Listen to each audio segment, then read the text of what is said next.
तुम्ही याच्यात लिहिलेले आहेत 34,324 आणि मराठा लिहिलेले आहेत 14,07,200 हे संपूर्ण मराठवाड्याचं आहे. हैदराबाद संस्थान म्हणजे मराठवाडा निजामचं. आता याचा अर्थ काय झाला? याचा अर्थ असा झाला की 1,24,71,000 टोटल निजामाची संख्या 1,24,71,000 ही टोटल लोकसंख्या आणि त्याच्यामध्ये 34,000 कुणबी 34,000 कुणबी. मराठा 14,07,000 म्हणजे किती झाले? कुणबी किती टक्के झाले? 0.3%. पण हे पण करताना प्रश्न असा आहे की सर्रास देणार कसं काय? जो कुणबी आहे तो पुढे तर आला पाहिजे. आता ते म्हणतात जे शेतकरी आहेत ते सगळे कुणबी. अरे ब्राह्मण सुद्धा शेतकरी होते ना, आहेत सुद्धा. पारशांची सुद्धा शेती आहे, मारवाडी समाजाची आहे, सगळ्यांची आहे ना शेती. मग काय त्यांचं काय करायचं? ते सगळे झाले ओबीसी.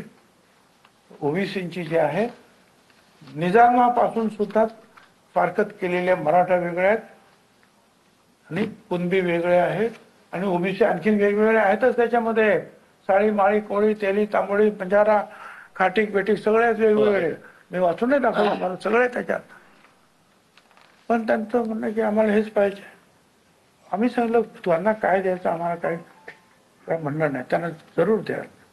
ते काय करतात त्याच्याशी सुद्धा आम्हाला कर्तव्य नाही. पण आमचे जे काही आम्हाला 27% 17% आम्हाला शिल्लक राहिलेले आहेत.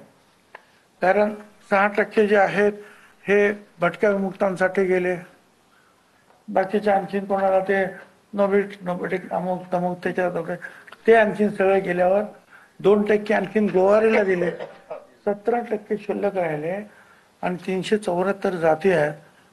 तुम्ही आमच्यामध्ये त्यांना टाकू नका, एवढी आमची विनंती. आम्ही आज मुख्यमंत्र्यांना मी स्वतः भेटलो. तिथे दोन्ही उपमुख्यमंत्री होते. त्यांना सुद्धा हायकोर्टाचे जजमेंट्स, त्यांना सुद्धा सुप्रीम कोर्टाचे जजमेंट्स, हे तुमचं जे काय गॅझेटियर्स न्यामकन तमकं सगळं दप्तर दाखवलं. म्हटलं हे सगळं आहे, हे तुम्ही लक्षात घ्या. हे ओलांडून तुम्ही ज्या दिवशी जाल त्याच्या दुसऱ्या दिवशी आम्ही कोर्टात हजर आहोत. आंदोलन तर करूच, पण कोर्टात सुद्धा आम्ही जाऊ. कारण संविधान जर तुम्ही मानतात बाबासाहेब आंबेडकरांचं, तर हे सगळे संविधानातून निर्माण झालेले जे आहेत ना कागदपत्र आहेत ते आपलं मान्य करावं लागतील. त्याप्रमाणे तुम्हाला काय ते करायचं ते करा. बाकी आता ते जे काय करतात तुम्ही कोर्टात काय करा ते काय करा, आम्हाला काही कर्तव्य नाही. आणि आज आम्ही आमच्या सगळ्या लोकांना सांगितलं की आपण ते आणि सरकार पाहून येईल काय करायचं ते. आपण आता तयारीला जायचं. अनेक ठिकाणी उपोषण सुरू केलं, अनेक ठिकाणी उपोषण सुरू करायचंच आहे. तहसीलदारापासून तर कलेक्टरपर्यंत सगळीकडे जे आहेत मोर्चे काढून एकच महत्वाचं वाक्य तिथं पाहिजे, आमच्या ओबीसीच्या वाट्यामध्ये दुसरे वाटेकरी नकोत. 200-250 फक्त होते, ते 374 झाले आमचे. ते साहेब म्हणतात 17 जाती तुम्ही नवीन घेतल्या. कुठल्या 17 जाती घेतल्या? अहो ते कुठलं समाज? ओबीसी अंतर्गतच आहेत त्या. पोट जाती हे पोट जाती होत्या बरं का. लिंगायत समाजाच्या पोट जाती होत्या.